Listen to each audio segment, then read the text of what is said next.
So eto mga sangkay, may malaking pasabog ngayon. May ipapatayo daw pong tulay na magdudugtong mga sangkay sa Luzon at Visayas. Totoo kaya ito mga sangkay?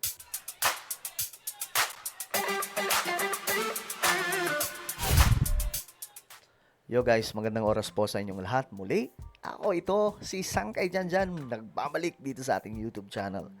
Ito, pag-usapan po natin ngayon mga sangkay itong mahabang tulay na ipapatayo daw po. Aba, ayos na ayos to kapag nangyari. Ito daw po ay magdurugtong sa Visayas at Luzon. Sa dagat po ito guys. Ibig sabihin, mahabang tulay ito. Ano ba, mas mahaba pa ba ito sa itatayong tulay mga sangkay dito sa Bataan to Cavite? Well, tingnan po natin mga sangkay.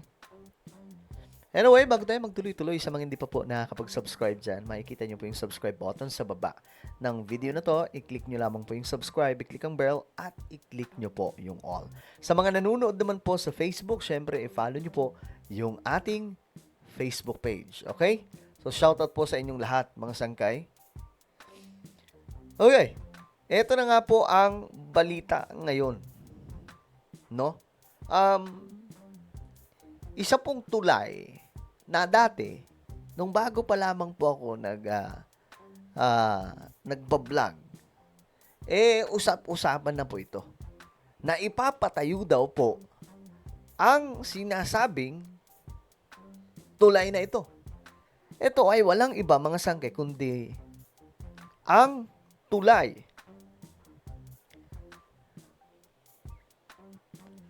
na magdurugtong sa Visayas at Luzon mula po sa Matnog papunta daw po sa Allen, doon po sa Samar.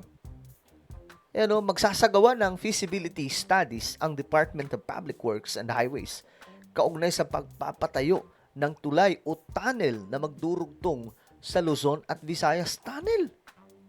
Wait, teka lang. Ano ba talaga, tulay o tunnel? Okay.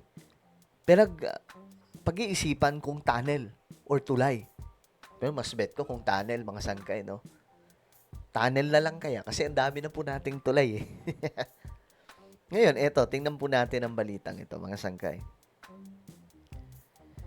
Ayon dito, ayon kay House Minority Leader at 4-piece Party List Representative Marcelino Libanan, pinulong ni Dizon ang mga opisyal sa Visayas noong March 10 sa Tacloban City, kaugnay ng gagawing feasibility studies.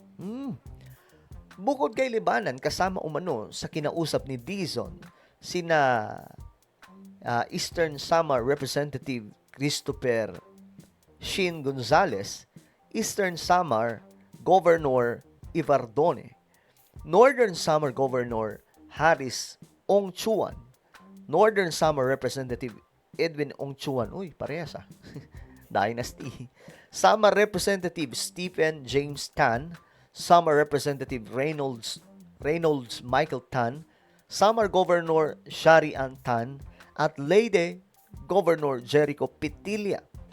So, pinulong daw po mga sangkay. Kinausap. So, ano mayroon sa usapan na ito? Malalim ba ang usapan? Ayon dito, Secretary Dizon assured us during the meeting that the proposed Luzon-Visayas Bridge or undersea motor vehicle tunnel will undergo a feasibility study this year after Congress allocated 130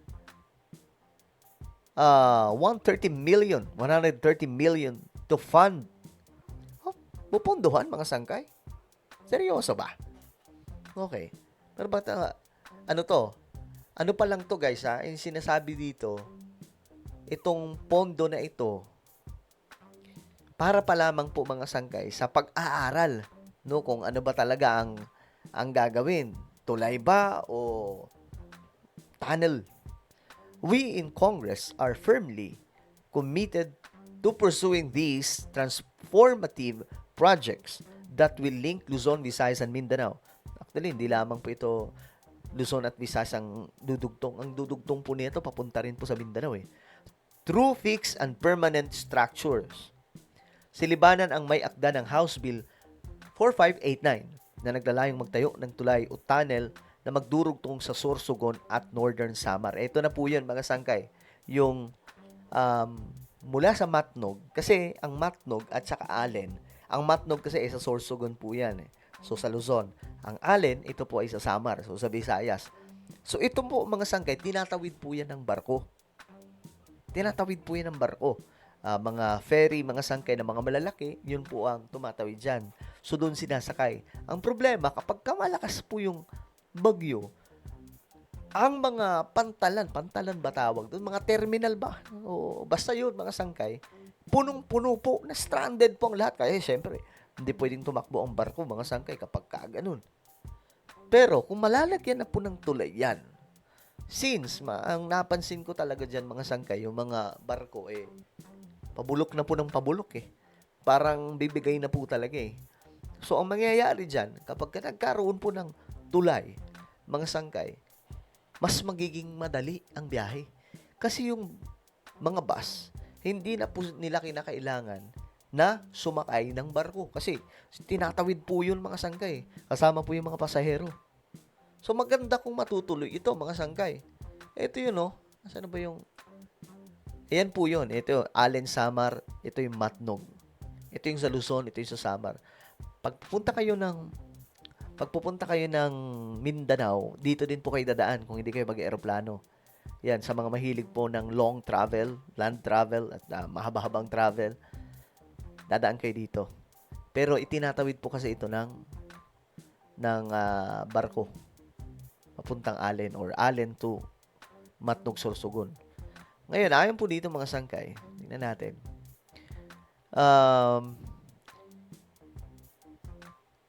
Siya rin ang may akda ng HB 4950 na nagsusulong naman na magkaroon ng kaparehong daan na magdurugtong ng Southern Leyte at Surigao del Norte. Ito ay maaari umanong mapunduhan sa 2027. Medyo ang problema pa naman sa Pilipinas, mga sangkay. Sa pagpaplano pa lang, umaabot po ng 1 dekada. Kita nyo, mga sangkay, ngayon, isa sa mga malaking project na akala ko mapapagawa sa administrasyon na ito, yung Bataan Cavite Interlink Bridge. Yun po ata yung, mga sangkay. Sobrang haba po nun. Yun po ay magiging second longest bridge in the world kung maitatayo.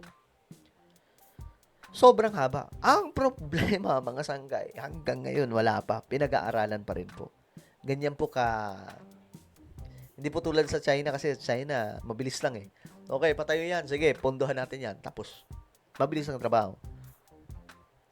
We envision the projects paving the way for the full economic integration of Luzon, Visayas, and Mindanao, sabi ng mababatas, by creating a direct, safe, and dependable land passage between the country's 3 main islands groups.